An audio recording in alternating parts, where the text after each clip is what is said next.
So hi friends, once again welcome back to Tokyo Revengers manga. Last part లో battle of 3 deities అయితే start అవుతుంది. So ఇప్పుడు chapter 226 లో ఏం జరిగిందో చూద్దాం. కాకుచో తనకి అడ్డు వచ్చిన వాళ్ళందరినీ క్లియర్ చేస్తూ మైకీ దగ్గరికి రీచ్ అయ్యి అసలు మైకీ ఎందుకని ఎవరితో ఫైట్ చేయట్లేదని అనుకుంటాడు. అప్పుడు అక్కడికి సడన్ గా సాంజు వచ్చి, కాకుచో నువ్వు ఎంత స్ట్రాంగ్ అయినా అయి ఉండని, కానీ వెపన్స్ ముందు అదేది కూడా పనికిరాదు అని చెప్పి తన కటానాతో కాకుచో పైన అటాక్ చేస్తాడు. బట్ కాకుచో ఆ అటాక్ నైతే డాట్ చేస్తాడు. ఇక సడన్ గా అక్కడికి హైటాని బ్రదర్స్ ఇద్దరు వచ్చి తమ వెపన్స్ తో సాంజు పై అటాక్ చేసి, నువ్వు చెప్పింది కరెక్టే సాంజు, ఫైట్స్ లో వెపన్స్ యూజ్ చేయడం చాలా ఈజీ అని అంటారు. అలా రఘుహర టెండై S6 జనరేషన్ మెంబర్స్ అందరూ కూడా బ్రహ్మాస్ అండ్ కాంటోన్ మాంజింగ్ గ్యాంగ్ మెంబర్స్ అందరినీ కూడా చిత్తగొడుతూ ఉంటారు. ఇక నెక్స్ట్ సీన్ లో బెన్కా అండ్ వకాసా ఇద్దరు కలిసి రఘుహర టెండై గ్రూప్ లోని 100 మందిని జస్ట్ కొన్ని నిమిషాల్లోనే బీట్ చేసేస్తారు. అది చూసిన సౌత్ వాళ్ళిద్దరితో, సో ఇందుకే జనాలందరూ మిమ్మల్ని ద లివింగ్ లెజెండ్స్ అని పిలుస్తున్నారన్నమాట అని అంటాడు. ఇక సెంజు టకేమిచితో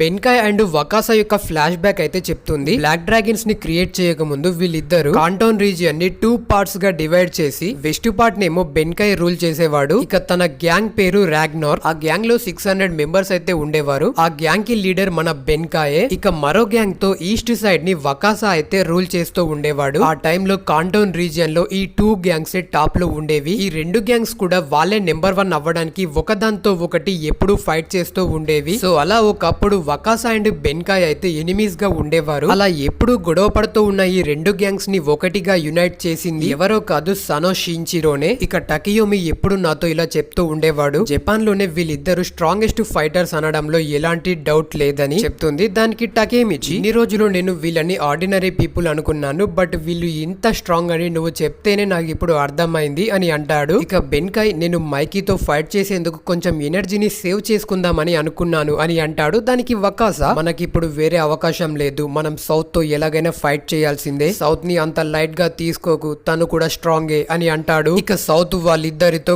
కమాన్ లివింగ్ లెజెండ్స్ రండి, ఈ రోజుతో మీకు ఒక ముగింపు పలుకుతా అని అంటాడు. ఇక వీళ్ళ ఫైట్ స్టార్ట్ అవడానికి ముందు మనకి సౌత్ యొక్క ఫ్లాష్ బ్యాక్ కూడా చూపిస్తారు. నిజానికి సౌత్ బ్రెజిల్ కంట్రీలోని స్లమ్ ఏరియాస్ లో తన హ్యాండిక్యాప్డ్ మదర్ తో అయితే నివసించేవాడు. నిజానికి సౌత్ యొక్క ఒరిజినల్ నేమ్ టెరానో మినామి అన్నమాట. సో ఇక వీళ్ళ సిచ్యువేషన్ చూసి డైనో అనే ఒక గ్యాంగ్స్టరే వీళ్ళిద్దరి బాగోగుల్ని చూసుకుంటూ ఉండేవాడు. డైనోనే సౌత్ కి ఈ స్లమ్స్ లో ఎలా నివసించాలో నేర్పిస్తాడు. ఇక ఒక రోజు డైనో తన ఎనిమీస్ అందరినీ కూడా సౌత్ ని యూజ్ చేసుకుని తన అడ్డైతే తొలగించుకుంటాడు. దీంతో డైనో, ఇక నుంచి నీ పేరు టెరానో కాదు సౌత్ అని చెప్తాడు. ఇక అప్పటి నుంచే సౌత్ అయితే కంప్లీట్ గా వైలెన్స్ కి అయితే అడిక్ట్ అయిపోతాడు. అలా సౌత్ కి 12 ఇయర్స్ రాగానే తనకి అన్ని నేర్పించిన డైనోనే లేపేసి డైనో సౌత్ అనే ఒక న్యూ గ్యాంగ్ అయితే క్రియేట్ చేస్తాడు. అలా కొన్ని రోజులు గడిచిన తర్వాత ఎనిమీ గ్యాంగ్ సౌత్ ఇంటి పైన రైడ్ చేసి సౌత్ ని బాగా కొట్టి తన మదర్ ని చంపేస్తారు. ఇక సౌత్ కి బ్రెజిల్ లో ఎవరు లేకపోవడంతో జపాన్ లో ఉంటున్న తన గ్రాండ్ పేరెంట్స్ దగ్గరికి అయితే వెళ్లిపోతాడు. ఎగ్జాక్ట్ గా అప్పుడే ఈజానా చనిపోతాడు. దీంతో టెంజికో అనేది అయితే డిస్బాండ్ అవుతుంది. దీంతో సౌత్ ఫార్మర్ టెంజికో మెంబర్స్ అందరినీ బాగా కొట్టి రఘుహర టెండై అనే ఈ గ్రూప్ నైతే క్రియేట్ చేస్తాడు. సో ఇది సౌత్ యొక్క ఫ్లాష్ బ్యాక్. సో ఇక ప్రెజెంట్ సీన్ లో ఏం జరిగిందో చూద్దాం. వకాసా అండ్ బెన్కాయ్ అయితే సౌత్ తో ఫైట్ చేస్తూ ఉంటారు. అలా కొద్దిసేపు ఫైట్ చేసిన తర్వాత వకాసా అండ్ బెన్కాయ్ అయితే కాస్త అలసిపోతారు. దీంతో సౌత్ వాళ్ళిద్దరితో,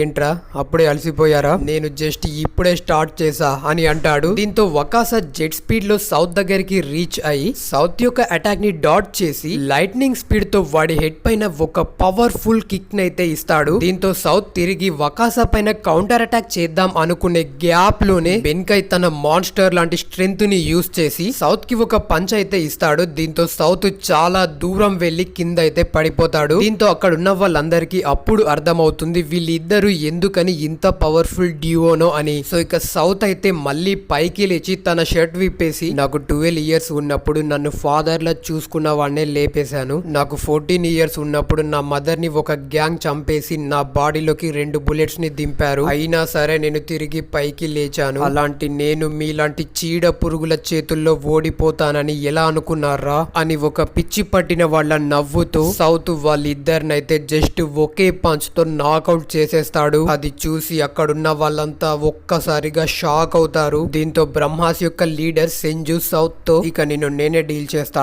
రా అని అంటుంది. ఇక నెక్స్ట్ సీన్ లో కాకుచో తన ముందున్న ఆపోనెంట్స్ అందరినీ బీట్ చేస్తూ ఎలాగోలా మైకీ దగ్గరికి అయితే రీచ్ అయ్యి, మైకీ నేను నీతో ఎప్పటి నుండో ఫైట్ చేయాలని అనుకుంటున్నాను, రా చూసుకుందాం అని అంటాడు. ఇక నెక్స్ట్ సీన్ లో మళ్ళీ మనకి టకయోమి సెంజుతో సెంజు సౌత్ ని ఓడించడానికి నువ్వు ఇంకా సిద్ధంగా లేవు. వకాసా, బెన్కాయ్ అండ్ నేను మే ముగ్గురం కలిసి సౌత్ ని చూసుకుంటాం. సో దయచేసి నువ్వు వాడితో ఇప్పుడే ఫైట్ చెయ్యొద్దు అని అడుగుతాడు. బట్ సెంజు టకయోమి మాటల్ని పట్టించుకోకుండా సౌత్ తో ఫైట్ చేస్తూ వాడి చేతిలో దెబ్బలు తింటూ ఉంటుంది. అది చూసిన టకేమిచి అసలు ఇక్కడ ఏం జరుగుతుంది అని అడుగుతాడు. దానికి టకయోమి నిజానికి సెంజు అంత స్ట్రాంగ్ కాదు, తను first generation black dragon support తోటే వన్ ఆఫ్ ద 3 డైటీస్ లో ఒక దానిలా మారింది అని చెప్పి సెంజుతో సెంజు నేను చేసింది తప్పే, డ్రాగన్ చనిపోవడం వల్ల నన్ను నేను కంట్రోల్ చేసుకోలేకపోయాను, ఇప్పుడు నువ్వు కూడా అదే తప్పు చేయకు, దయచేసి తిరిగి వెనక్కి వచ్చేయ్ అని అంటాడు. బట్ సెంజు మాత్రం ఒక్కసారిగా అక్కడ ఉన్న వాళ్ళంతా షాక్ అయ్యేలా చాలా స్పీడ్ గా పరిగెత్తుకుంటూ వచ్చి సౌత్ యొక్క అటాక్ ని కౌంటర్ చేసి ఒక పవర్ఫుల్ కిక్ తో సౌత్ ని నాకౌట్ చేసి టకయోమి బ్రహ్మానికి లీడర్ నేను, నువ్వు కాదు అని అంటుంది. ఇక నెక్స్ట్ సీన్ లో మనకి టకయోమి యొక్క ఫ్లాష్ బ్యాక్ ని అయితే చూపిస్తారు. అందులో ఒకప్పుడు జపాన్ మొత్తాన్ని కూడా ఫస్ట్ జనరేషన్ బ్లాక్ డ్రాగన్స్ అయితే రూల్ చేస్తూ ఉంటుంది. ఫస్ట్ జనరేషన్ బ్లాక్ డ్రాగన్స్ కి లీడర్ గా సనో షించిరో ఉండేవాడు. ఇక వైస్ కెప్టెన్ ఎవరో కాదు మన టకయోమినే. ఆ టైంలో టకయోమిని అందరూ కూడా గాడ్ ఆఫ్ వార్ అని పిలిచేవారు. ఎందుకంటే ఆ టైంలో టకయోమి చాలా వైలెంట్ అండ్ అగ్రెసివ్ గా ఉండేవాడు. అంతేకాదు వార్ లో టకయోమి తీసుకునే డెసిషన్స్ ఆ కాన్ఫ్లిక్ట్ ని ఏ విధంగా ఎండ్ చేస్తుందో అందరికీ కూడా తెలుసు. అందుకే తనని గాడ్ ఆఫ్ వార్ అని అయితే పిలిచేవారు. ఇక టకయోమి నేను ఇప్పుడు ఇంత గొప్పగా ఉన్నానంటే ఆ క్రెడిట్స్ మొత్తం నా ఒక్కడికే చెందవు అని చెప్పి టకయోమి అండ్ షించిరో యొక్క చైల్డ్హుడ్ ని అయితే చూపిస్తారు. అందులో టకయోమి నా చిన్నప్పుడు నేను జస్ట్ ఒక ఆర్డినరీ కిడ్ ని మాత్రమే, నేను స్టడీస్ అండ్ స్పోర్ట్స్ లో కూడా అంత యాక్టివ్ గా ఉండేవాడిని కాదు, నేను జస్ట్ ఒక నార్మల్ కిడ్ ని, నాలో ఎలాంటి స్పెషాలిటీస్ లేవు. కానీ నా చైల్డ్హుడ్ ఫ్రెండ్ షించిరో అలా కాదు, తను చాలా స్పెషల్. షించిరోలో ఏదో ఒక తెలియని మ్యాజిక్ ఉంది, అది అందరినీ వాళ్ళకి తెలియకుండానే తన వైపు అట్రాక్ట్ చేస్తుంది. బట్ షించిరో మాత్రం ఎప్పుడు కూడా దీన్ని అడ్వాంటేజ్ గా తీసుకొని వైలెన్స్ ని క్రియేట్ చేయాలని అనుకోలేదు. షించిరో ఒక న్యూ ఇయర్ క్రియేట్ చేయాలని అనుకున్నాడు. షించిరో చాలా మంచివాడు, తను ఎప్పుడు కూడా తనకంటే స్ట్రాంగ్ పీపుల్ తో ఫైట్ చేసి వాళ్ళ చేతుల్లో ఓడిపోయేవాడు. అంతేకాదు షించిరో ఒక క్రై బేబీ, అందుకే మేము తనని ఆట పట్టించేందుకు బలహీనమైన కింగ్ అని పిలిచేవాళ్ళం. అంతేకాదు షించిరోతో ఎవరైతే గొడవ పడేవారో మళ్ళీ తిరిగి వాళ్ళే షించిరోని ఫాలో అవ్వడం స్టార్ట్ చేసేవారు. సో అలా ఫాలో అయిన వాళ్ళిద్దరే ఈ బెన్కాయ్ అండ్ వకాసా. ఒక రోజు మేము నలుగురం కూడా ఒక చోట గ్యాదర్ అయ్యాము. అప్పుడు షించిరో నాతో నేను ఒక గ్యాంగ్ ని క్రియేట్ చేయాలని అనుకుంటున్నాను అండ్ దానికి నువ్వే వైస్ ప్రెసిడెంట్ అని నాతో చెప్పాడు. అలా నేను జపాన్ లోనే నెంబర్ 1 గ్యాంగ్ అయినటువంటి ఫస్ట్ జనరేషన్ బ్లాక్ డ్రాగన్స్ కి వైస్ కమాండర్ గా అయ్యాను. అలా బ్లాక్ డ్రాగన్స్ లో నా లైఫ్ చాలా హ్యాపీగా గడిచేది. బట్ సడన్ గా ఒక రోజు షించిరో బ్లాక్ డ్రాగన్స్ ని డిస్బాండ్ చేశానని అనౌన్స్ చేశాడు. దీంతో నేను షించిరోని ఇలా ఎందుకు చేసావని అడిగితే దానికి షించిరో ఇప్పుడు మనమే జపాన్ లో ద స్ట్రాంగెస్ట్ టీమ్, మనం అనుకున్న గోల్ ని కూడా మనం రీచ్ అయ్యాము, అందుకే డిస్బాండ్ చేస్తున్నా అని చెప్పాడు. అలా బ్లాక్ డ్రాగన్స్ ఫస్ట్ జనరేషన్ డిస్బాండ్ అయింది. నేను బ్లాక్ డ్రాగన్స్ లో ఉన్నప్పుడు సంపాదించిన పవర్ అండ్ ఇన్ఫ్లుయెన్స్ వల్ల ఆ తరువాత కూడా టౌన్ లో నేను ఎక్కడికి వెళ్ళినా సరే నన్ను అందరూ విఐపీలా ట్రీట్ చేసేవారు. అలా నాకు డబ్బుల విషయంలో ఎలాంటి కొరత లేకుండా నా లైఫ్ ని హ్యాపీగా గడుపుతూ ఉన్నాను. కానీ ఎలా అయితే సంవత్సరాలు గడుస్తూ ఉన్నాయో అలా నా ఇన్ఫ్లుయెన్స్ కూడా కొద్దిగా టౌన్ లో తగ్గుతూ వచ్చింది. అలా 5 ఇయర్స్ గడిచేసరికి నా ఇన్ఫ్లుయెన్స్ అనేది పూర్తిగా తగ్గిపోయింది. దీంతో నేను పూర్తిగా అప్పుల పాలైపోయాను. అలా నా లైఫ్ లో నేను పూర్తిగా స్ట్రగుల్ అవుతున్న టైంలోనే షించిరో చనిపోయాడన్న న్యూస్ నాకు తెలిసింది. దీంతో నేను మరింత డిప్రెషన్ లోకి వెళ్లిపోయాను. అప్పుడే నా సిస్టర్ సెంజు నన్ను మీట్ అయ్యి నేను మైకీని బీట్ చేయడానికి ఒక గ్యాంగ్ ని క్రియేట్ చేద్దామని అనుకుంటున్నాను, దానికోసం టీమ్ ని రైట్ వేలో గైడ్ చేసేందుకు నాకు ఒక నమ్మకమైన పర్సన్ కావాలి, సో ఆ రోల్ ని నేను నీకు ఇద్దామని అనుకుంటున్నానని చెప్పింది. అలా సెంజు బ్రహ్మాన్ని క్రియేట్ చేసి టకయోమిని దానికి వైస్ ప్రెసిడెంట్ ని చేసింది. సో ఇంతటితో ఫ్లాష్ బ్యాక్ అయితే ఎండ్ అవుతుంది. ఇక ప్రజెంట్ సీన్ లో టకయోమి కింద కూర్చొని ఏడుస్తూ ఐఎమ్ సారీ సెంజు, నువ్వు నాపై పెట్టుకున్న నమ్మకాన్ని నేను నిలబెట్టుకోలేకపోయాను, నేను బ్రహ్మాస్ యొక్క వైస్ కమాండర్ గా ఫెయిల్ అయ్యాను అని అంటాడు. దానికి సెంజు ఇందులో నీ తప్పేమీ లేదు టకయోమి, నేను నిన్ను సౌత్ తో గొడవ పడకుండా ఆపలేకపోయాను, అలాగే డ్రాకెన్ చావుకి కూడా నేనే కారణం, వీటన్నింటికి కూడా నేనే రెస్పాన్సిబిలిటీ, బ్రహ్మాస్ యొక్క లీడర్ గా నేను మీ అందరినీ కూడా డిసప్పాయింట్మెంట్ చేశాను, జరిగిపోయిన వాటి గురించి నేను ఇప్పుడు ఏమీ చేయలేను, బట్ నేనంటూ ఇప్పుడు చేయగలిగింది ఒకటి మాత్రం ఉంది, అది నా ముందున్న వాడిని డిఫీట్ చేయడమే అని అంటుంది. ఇక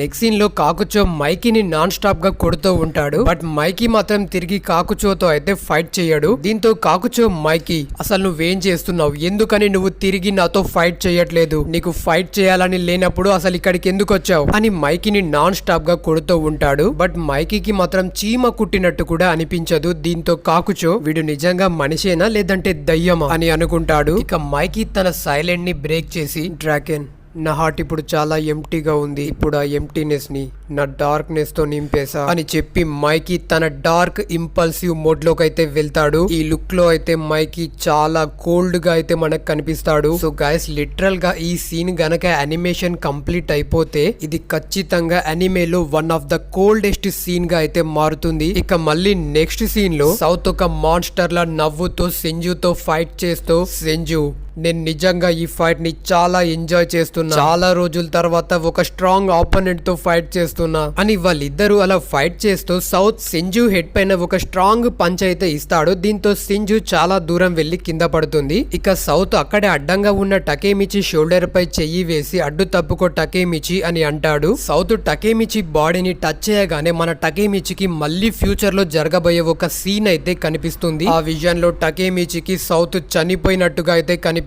దీంతో టకేమిచి సౌత్ ఇప్పుడు చనిపోబోతున్నాడు, కానీ ఎలా అని అనుకుంటాడు. ఇక సౌత్ అయితే నేరుగా నడుచుకుంటూ సెంజు దగ్గరికి అయితే వెళ్తూ ఉంటాడు. ఇంతలో కాకుచో గాయాలతో ఎగురుకుంటూ వచ్చి సౌత్ ముందు పడతాడు. దీంతో సౌత్ ఇలా చేసింది ఎవరని తిరిగి చూసేసరికి సౌత్ ముందుకి ఒక కోల్డ్ బ్లడెడ్ మాన్స్టర్ అయితే వస్తాడు. ఇక అది ఎవరో కాదు, మన మైకీనే. ఇంతటితో చాప్టర్ 231 అయితే ఎండ్ అవుతుంది గైస్. ఇక నెక్స్ట్ చాప్టర్స్ అయితే మరింత ఇంట్రెస్టింగ్ గా ఉండబోతున్నాయి. సో అవి గనక మీరు మిస్ అవ్వకూడదు అనుకుంటే ఇంతవరకు ఎవరైనా మన ఛానల్ ని సబ్స్క్రైబ్ చేసి ఉండకపోతే వెంటనే సబ్స్క్రైబ్ చేసుకోండి. అలాగే వీడియోకి ఒక లైక్ చేసి మీ ఫ్రెండ్స్ తోటి షేర్ చేయండి. Thank you. జై హింద్.